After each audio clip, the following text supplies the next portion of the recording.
А чоловіки в західних регіонах Білорусі масово отримують повістки на позапланові військові збори. 16 січня самопроголошений президент країни Олександр Лукашенко оголосив раптову перевірку Збройних сил. Вже через місяць тамтешнє Міноборони повідомило, що у рамках процесу проходить збір армійців запасу. Відправляють резервістів у з'єднання та військові частини Західного оперативного командування. Через повістки у соцмережах виник ажіотаж, пише Суспільне. Дружини зобов'язаних активно діляться тим, як швидко їхніх чоловіків відправляють на збори, навіть не дозволяючи ретельно зібратися, та як забирають навіть багатодітних батьків. І з нами на зв'язку Сергій Бульба, засновник Білоруського Білого легіону. Пане Сергію, вітаю. Добрий день, вітаю. Пане Сергій, на вашу думку, що почало відбуватися в Білорусі? Чому ви так активно почали роздавати повістки і про що це може говорити у найближчій перспективі, враховуючи те, що Білорусь все-таки надає Росії території для того, аби завдавати удари по Україні? Ну, глядіть, ситуація у Білорусі, у принципі, так само от в Україні йде війна, а у Білорусі ця війна йде в головах. Причому от ровно з 22-го року так само почалася, і вона з того часу не спинялася. І вони почали самі собі полохати, керівництво, вищейше керівництво Білорусі разом з Міністерством оборони почали собі полохати тим, що гусениці натовських танків лязгають на границі Польщі. Тобто яны ў гэтым наратыве жывуць пастаянна ўвесь час. І калі вы заўважылі, то беларускія сілавыя ведомствы, яны зараз пастаянна, перманентна ў іх ідзе пралангацыя тых навучанняў. То бок раней, калі салдат асабліва тэрміновай службы прыходзіў, там можа быць за 1,5-2 гады, раз там адбылося перамяшчэнне ягонага дывізіёна за 1,5 гады, то это было, ну, як бы так, летні подвиг. Самое значное, что адбывалася ў іхнім жыцці. А зараз іх ганяюць усіх пастаянна па перыметру ўсёй Беларусі, туды і назад па дыяганалі, як заўгодна, для таго, каб трымаць іх пастаянна ў тонусе.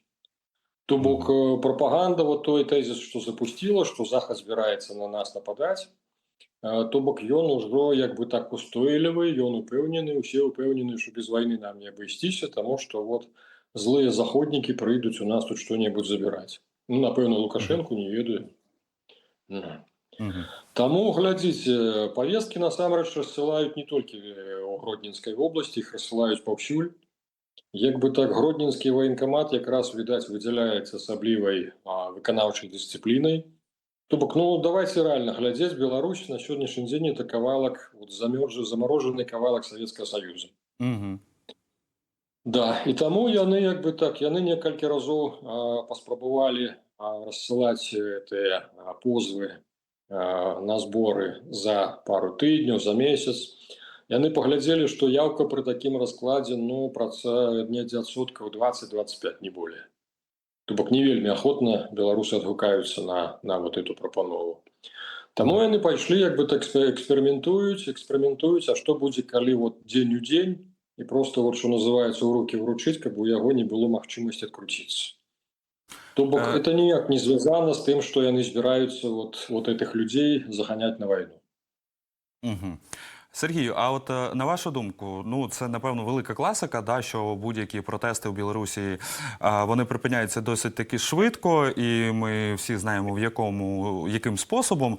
Скажіть, станом на зараз ось ця активізація повісток і перші меседжі в соціальних мережах про те, що відбувається, яка взагалі вірогідність того, що це спричинить якісь протести в Білорусі, які не можна буде подавити, і люди захочуть вже якось звільнятися від того, що Росія постійно перебуває під впливом Росії? Ну, глядзіце, Росія тут прадпрыняла ўсе магчымыя захады. Вот што адбылося пасля пратэстаў 2020 года. Да пратэстаў 2020 года у нас у Беларусі былі прадстаўнікі трох асноўных наратываў.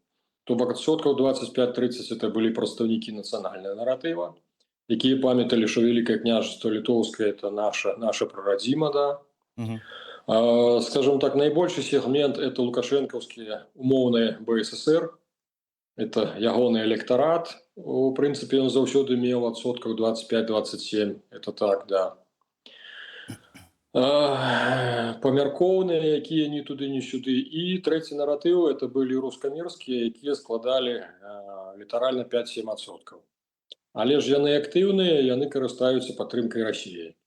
То вот глядзіце, на сённяшні дзень рукамі, так бы мовіць, беларускага МУСа, Міністэрства ўнутраных спраў, русакам удалося з Беларусі выціснуць па самых мінімальных ацэнках ад 700 тысяч до 2 мільёнаў людзей. Для народаў 9 мільёнаў это вельмі крытычна. Калі мы ўзгадаем, што пасянарыяў звычайна 4-5% у любым грамадстве, то у нас, даруйце, эта лічба перавышана ў некалькі разоў.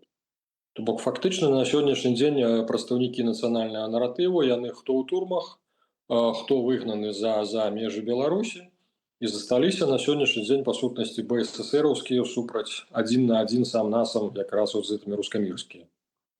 Але ж рускамірскія яны больш нахабныя, яны карыстаюцца падтрымкай Расіі медыйнай і фінансавай.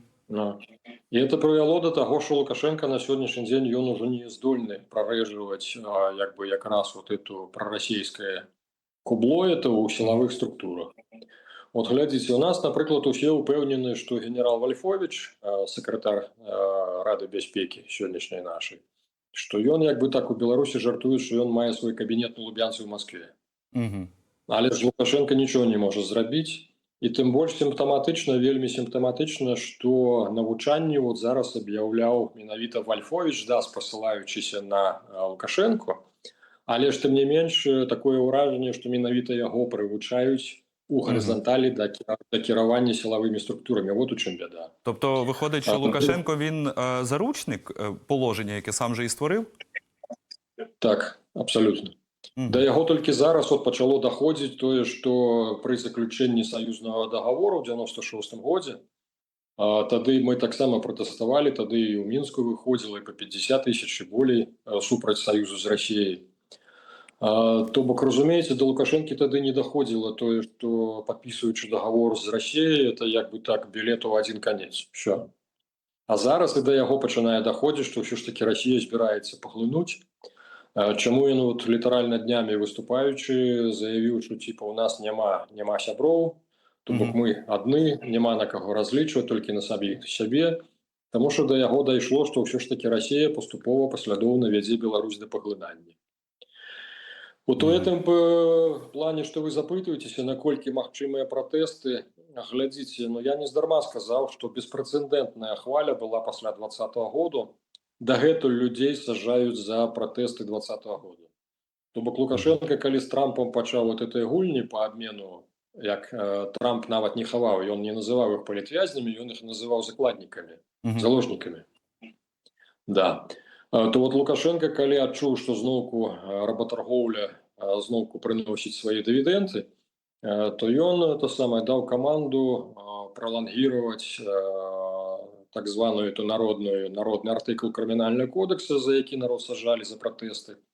У яго быў тэрмін дзеяння 5 гадоў, яго працягнулі яшчэ на 2 гады. То бок Лукашенко будзе папаўняць, што называецца кейс гэтых палізняволеных для таго, каб было чым з Трампам гандлявацца. Таму чакаць, што пратэсты, за любы пратэст, за любую незгоду, зараз за лайк любы ў Фейсбуку можна атрымаць 5 гадоў турмы. Таму, слухайце, тут да апошняга будуць, канешне, трываць.